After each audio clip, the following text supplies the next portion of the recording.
हमें एक छोटा बच्चा दिखाया जाता है जो कि एक खूबसूरत टाउन में न्यूज़पेपर डिस्ट्रीब्यूट कर रहा था। उसी टाउन में मोर्चरी यानी एक मुर्दा घर भी मौजूद था। यह पेपर बांटने वाला बच्चा देखता है कि काफी दिनों से मोर्चरी के बाहर से किसी ने भी उसके दिए हुए पेपर्स को उठाए तक नहीं है। यही सब सोचते हुए वो बच्चा अपना कैमरा लेकर उस वीरान से बड़े मोर्चरी में इन्वेस्टिगेशन करने जाता है। वो बच्चा वहाँ पर जाकर जैसे ही एक पिक्चर क्लिक की, अचानक उसे वहाँ पर किसी की आइज दिखाई दे दिया था। तभी मोर्चरी के अंदर से एक आदमी उस बच्चे के सामने आ गया। इस अजीब से दिखने वाला आदमी का नाम डार्क था, जिसे देखते ही बच्चा काफी डर गया था और वो अपना कैमरा लिए बगैर ही वहाँ से भाग जाता है। बाद में डार्क उस कैमरा को उठाकर एक बॉक्स में डाल देता है जहाँ पर पहले से ही और भी लोगों का सामान पड़ा हुआ था और ये उन लोगों का सामान था जो यहाँ पर पहले आ चुके थे। फिर हम देखते हैं कि डार्क एक बच्चे का फ्यूनरल कर रहा है। फ्यूनरल खत्म होने के बाद वहाँ पर एक लड़की आती है जिसका नाम सैम था। असल में सैम यहाँ पर अपने किसी जॉब के लिए आई हुई थी क्योंकि डार्क ने बाहर जॉब का नोटिस पहले से ही लगा रखा था। इसके बाद सैम मोर्चरी यानी मुर्दा घर की क्रिपी सी तरह तरह के कलेक्शन देखती है। उन्हीं कलेक्शन में कुछ किताबें भी रखी गई थी जिसे देखकर सैम उसकी तरफ अट्रैक्ट हुए जा रही थी और काफी इंप्रेस भी हो रही थी। डार्क बताने लग गया कि इन बुक्स में मरे हुए लोगों की स्टोरीज हैं, जिस पर सैम कहती है कि तो फिर मुझे कोई स्टोरी सुनाइए और सभी स्टोरीज हॉरर के साथ साथ इंटरेस्टिंग भी होनी चाहिए। इसके बाद यहाँ से डार्क उसे पहली स्टोरी सुनाने लग गया। यह कहानी है 1950 की, जहाँ पर हम एक लड़की को देखते हैं जो कि पार्टी के दौरान वॉशरूम जाने लग गई और जब वो लड़की जैसे ही लाइट्स को जलाया तब उसी टाइम उसके हाथ पर अजीब तरह के लिक्विड लग जाता है। यहाँ पर हमें पता चलता है कि असल में वो लड़की चोर थी जो कि वॉशरूम के बहाने यहाँ आई हुई थी। उसने पार्टी में आने वाले बहुत सारे लोगों के वॉलेट्स चुराए थे, जिसमें से कैश निकालकर अपने पास रख लेती है और वॉलेट्स को डस्टबिन में फेंक देती है। वहीं पर उसने किसी की एक काफी महंगी घड़ी भी चुरा ली थी, लेकिन उसी दौरान उसे कबर्ड में से किसी की आवाजें सुनाई देने लग गईं। वो उस डोर को ओपन करने की काफी कोशिश करने लग गई, लेकिन बहुत ही कोशिश के बाद वो दरवाजा खुल जाता है और जैसे ही वो दरवाजा खोलती है तो वो काफी बुरी तरह से डर जाती है क्योंकि उस कबर्ड में एक काफी डरावने खतरनाक तरह के मॉन्स्टर को कैद करके रखा गया था और उस मॉन्स्टर की बहुत ही सारे पैर थे। अब दरवाजा खुलते ही वो मॉन्स्टर बाहर आने की कोशिश करने लगा, लेकिन ये लड़की किसी तरह दोबारा से कबर्ड के दरवाजे को बंद कर देती है और फिर डरते डरते आराम से कदम उठाते हुए वो वहाँ से निकलने की कोशिश करने लग गई। लेकिन तभी उसके हाथ से वो वॉच गिर गया जिसे चुरा कर लाई थी। उस वॉच के गिरने की वजह से वहाँ पर काफी जोरदार आवाज पैदा हो जाती है। उस आवाज को सुनते ही वो कई सारे पैरों वाला मॉन्स्टर बाहर आता है और काफी जोर से उस लड़की को जकड़ लेता है और उसे बुरी तरह बीच से तोड़ते हुए अपने साथ कबर्ड में लेकर चला जाता है। साथ ही वो वहाँ की लाइट्स को भी बंद कर देता है। यहीं पर उनकी स्टोरी नंबर 1 खत्म हो जाती है। सैम कहने लगी कि यह स्टोरी ठीक तो थी लेकिन उतनी भी अच्छी नहीं थी क्योंकि यह स्टोरी उसे ज्यादा पसंद नहीं आती। वो डार्क को कहती है कि मुझे और भी ज्यादा डरावनी स्टोरी सुननी है, लेकिन उससे पहले डार्क सैम से एक जॉब एग्रीमेंट पेपर पर साइन करवाता है और बाद में उसी मोर्चरी का विजिट करवाता है। इसके बाद यहीं से अब डार्क उसके पसंद की सेकंड स्टोरी सुनाने लग गया। यह स्टोरी 1960 की है, यानी पहली स्टोरी के ठीक 10 साल बाद की कहानी थी, जहाँ पर हमें एक लड़का दिखाया गया जो कि एक लड़की से मिलता है। उन दोनों की बातचीत होने लग गई और वो दोनों अच्छे फ्रेंड्स बन चुके थे। वो दोनों काफी टाइम के लिए एक दूसरे के साथ भी रहने लग चुके थे। किसी दिन जब वो लड़का मॉर्निंग के टाइम सोकर उठा तब उसने देखा कि उसके बॉडी पर तो रेशेस बने पड़े हैं, इसीलिए वो डॉक्टर के पास पहुंचा और वो उस डॉक्टर से अपना ट्रीटमेंट करवाता है। यहाँ पर इस डॉक्टर को उसके पेट से किसी क्रिएचर की आवाजें सुनाई दे रही थी और उस लड़के की हैरान कर देने वाली रिपोर्ट सामने निकल कर यह आया कि यह लड़का प्रेग्नेंट हो चुका है। फिर जैसे ही यह लड़का अपने घर गया तो अचानक से उसका पेट ही बड़ा होने लग जाता है। यही बात कॉल पर अपने फ्रेंड को भी बताने लग गया। इतना बताने के बाद वो उसी लड़की के घर भी चला गया था। वो उस लड़की के घर जाकर उस पर काफी गुस्सा उतारने लग गया कि यह सब कुछ तुम्हारी ही वजह से हुआ है। आखिर देखो मेरे साथ क्या हो चुका है। अभी प्रेग्नेंट हुए एक ही दिन हुआ था। उस लड़के को काफी ज्यादा पेन होने लग जाता है। उसकी स्किन भी काफी अजीब दिखने लग चुके थे कि उसी टाइम अचानक से उसका पेट फटकर चीथड़े हो गया, जिससे वो लड़का उसी टाइम पर मर जाता है। लेकिन उसके मरते ही उसकी एक मॉन्स्टर बेबी की बर्थ हुई थी। फिर उस लड़की की मदर उस मॉन्स्टर बेबी को एक रूम में रख दिया था जहाँ पर पहले ही बहुत ही सारे मॉन्स्टर्स के बच्चे भरे पड़े थे।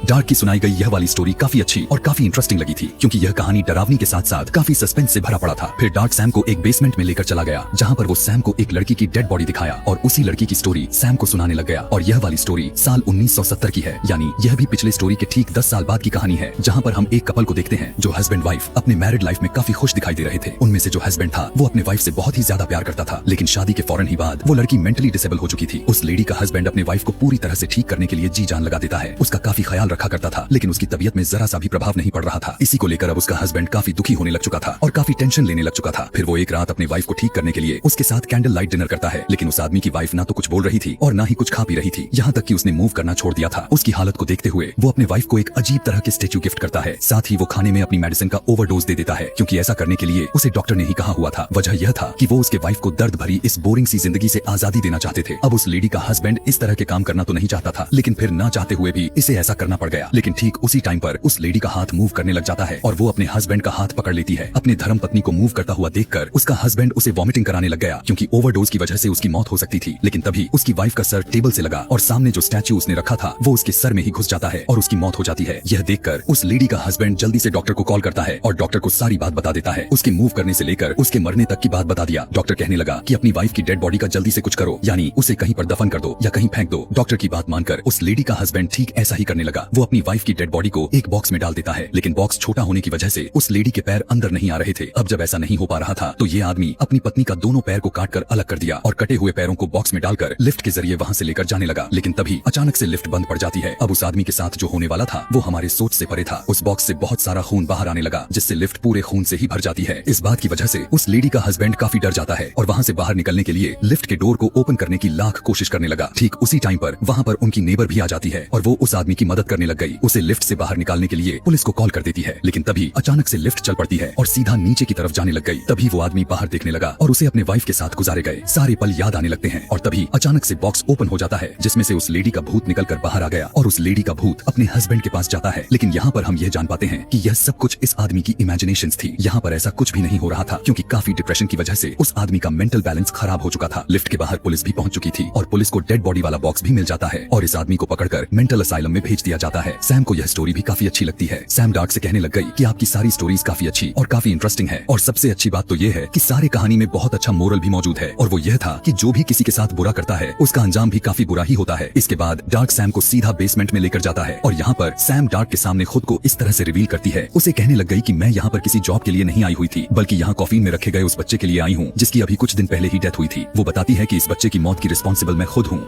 यहाँ पर सैम डार्क को अपनी स्टोरी सुनाने लग गई, कहने लग गई कि मैं इस बच्चे की बेबी सिटर थी और उस दिन उस बच्चे की पेरेंट्स घर पर नहीं थे और उन्होंने सैम के लिए एक वॉइस मैसेज छोड़ा हुआ था कि अगर सैम को भूख लगे तो वो कुछ भी बनाकर खा सकती है। जहाँ पर सैम बड़ी मजे से मीट यानी गोश्त बना रही थी, लेकिन तभी टीवी पर यह न्यूज दिखाई गई कि मेंटल असाइलम से कुछ पेशेंट निकल कर भाग चुके हैं और तभी उसी घर में सैम को एक इंजर्ड आदमी नजर आता है। सैम उस आदमी की हेल्प करती है, लेकिन जब वो यह न्यूज सुनती है तो उसे उस आदमी पर शक होने लग गया था कि कहीं ये मेंटल असाइलम से भाग कर तो नहीं आया, और इसीलिए वो उस आदमी का हाथ मीट ग्राइंडर में डालकर काफी बुरी तरह से ग्राइंड कर देती है और वहाँ पर सैम और उस आदमी के बीच काफी तगड़ी फाइट शुरू हो जाती है और इस फाइट की वजह से सैम बेहोश हो जाती है। उसके बेहोश होते ही वो आदमी उस बच्चे की रूम में जाने लगा था, लेकिन तभी सैम को होश आ गया और वो उसके ऊपर कूदकर चढ़ जाती है। रोकने के चक्कर में सैम और उस आदमी के बीच एक बार फिर से घमासान फाइट होने लग जाती है। इसी फाइट के दौरान आदमी स्टेयर से नीचे गिर जाता है। तभी वहाँ पर सैम आ जाती है और उस आदमी से कहने लगी कि तुम स्टूपिड हो, तुम्हारी वजह से मेरा डिनर खराब हो गया। यह कहने के बाद वो उस आदमी के सर पर टीवी ही उठाकर जोर से मारती है, जिससे उसका सर क्रश हो जाता है। फिर थोड़ी देर गुजर जाने के बाद उस बच्चे की पेरेंट्स वहाँ पर आ जाते हैं, जो उस मरे हुए आदमी को देखकर काफी शॉक्ड में आ चुके थे। वो डरने लग गए थे क्योंकि वो आदमी कोई और नहीं बल्कि उन्हीं के बच्चे का बेबी सिटर था और सैम उस बच्चे की बेबी सिटर तो थी ही नहीं, बल्कि सैम तो एक मेंटल पेशेंट थी और ये उन्हीं में से एक थी जो मेंटल असाइलम से भाग गए थे। तभी उस बच्चे के पेरेंट्स देख पाते हैं कि उनका बच्चा भी वहाँ से गायब हो चुका है। वो अपने बच्चे को हर तरफ ढूंढने की काफी कोशिश करते हैं, लेकिन वो उन्हें कहीं पर भी नहीं मिलता और काफी खोजने के बाद जब वो अपने ओवन खोल कर देखते हैं तो वो यह देखकर काफी हैरान रह गए, क्योंकि उसमें सैम जिस गोश्त को बना रही थी वो किसी और का नहीं बल्कि उनके बच्चे का ही था। यहाँ पर हम यह बात जान पाते हैं कि सैम असल में एक सीरियल किलर थी। वो कोई नॉर्मल लड़की नहीं है और सीरियल किलर होने के साथ साथ वो एक कैनिबल भी थी। कैनिबल वो लोग होते हैं जो इंसानों का मांस खाते हैं, लेकिन यहाँ सैम सिर्फ बच्चों को कैप्चर करके उन्हें काट कर खा जाती थी और बच्चों को मारने के बाद निशानी के तौर पर उनका एक दांत अपने पास रख लेती थी। अब क्योंकि वो इस बच्चे का दांत नहीं ले पाई थी, इसीलिए वो इस मोर्चरी में बच्चे की दांत लेने के लिए आई थी। इतना बताने के बाद सैम डार्क को भी चाकू से स्टैब कर देती है, लेकिन तभी वो देखती है कि डार्क अचानक जोर जोर से हंसने लग जाता है और हैरान कर देने वाली बात तो यह है कि जहाँ पर सैम ने चाकू को स्टैब किया था वहाँ से खून नहीं आ रहा था, बल्कि एक अजीब चिपचिपा सा लिक्विड निकल रहा था। इतना देखते ही सैम की हवा टाइट हो जाती है और वहाँ से भागने की कोशिश करने लग गई, लेकिन सैम अब मोर्चरी में काफी बुरी तरह से फंस चुकी थी। वो वहाँ से भागने की काफी कोशिश करती तो है, लेकिन उससे ऐसा नहीं हो पाता। ऐसा लग रहा था कि जैसे वो मोर्चरी यानी मुर्दा घर कोई भूल भुलैया बन चुका हो, और यह सब कुछ किसी और ने नहीं बल्कि डार्क ने ही कर रहा था। इसके बाद सैम वहाँ की लाइब्रेरी में आ जाती है, जहाँ पर डार्क उसे कहने लगा कि बेटा अभी तो ये स्टार्टिंग है, आगे आगे देखो क्या क्या होता जाता है। यह कहने के बाद डार्क वहाँ पर काफी सारे बुक्स गिराने लग जाता है। इन सारे बुक्स में उन सभी बच्चों की स्टोरी थी जिन्हें सैम ने बुरी तरह से उन्हें काफी ब्रूटल तरीके से मार डाली थी, जबकि वो सारे बच्चे इनोसेंट थे। कि तभी उन सभी बुक्स में से उन सारे बच्चों की सोल बाहर निकलने लग जाते हैं। सारे बच्चों की सोल मिलकर सैम को जकड़ लेती है और उसे खाने लग जाती है, और इसके बाद सैम के बॉडी में वही चिपचिपा लिक्विड डाल देता है और बाद में उसके बॉडी पर स्टेट्स लगा देता है। और ऐसा करने के बाद डार्क भी उस मोर्चरी से बाहर निकल गया, लेकिन हम देखते हैं कि जैसे ही डार्क बाहर आया वो डस्ट बनकर गायब हो जाता है, जिससे यहाँ पर हम यह जान पाते हैं कि डार्क भी कोई इंसान था ही नहीं बल्कि वो तो डार्क की सोल थी। तभी हम मोर्चरी में देखते हैं कि सैम की अचानक से आंख खुल गया। इसका मतलब यह था कि डार्क के बाद इस मोर्चरी कलेक्शन को सैम ही चलाने वाली है। इसके बाद यहीं से सीन सीधा प्रेजेंट टाइम में शिफ्ट कर दिया जाता है, जहाँ पर हम देखते हैं कि यह सारी स्टोरी सैम उसी बच्चे को सुना रही थी जो न्यूज़पेपर बांट रहा था, जिसे हमने इस कहानी के स्टार्टिंग सीन में भी देख रखा था। वो बच्चा सैम से डर जाता है और उससे कहने लगा कि मुझे देर हो रही है, मैं घर जा रहा हूँ। जिस पर सैम उससे कहने लगी कि इतनी जल्दी भी क्या है, मुझे अभी तो डिनर भी बनाना है और हमने मिलकर डिनर करना है। और सैम के ऐसा कहते ही यह कहानी यहीं पर खत्म हो जाती है। इसी तरह के और भी मूवी एक्सप्लेनेशन वीडियोस देखने के लिए चैनल को सब्सक्राइब और कमेंट में नेक्स्ट मूवी का नाम लिखना ना भूलें। Thanks for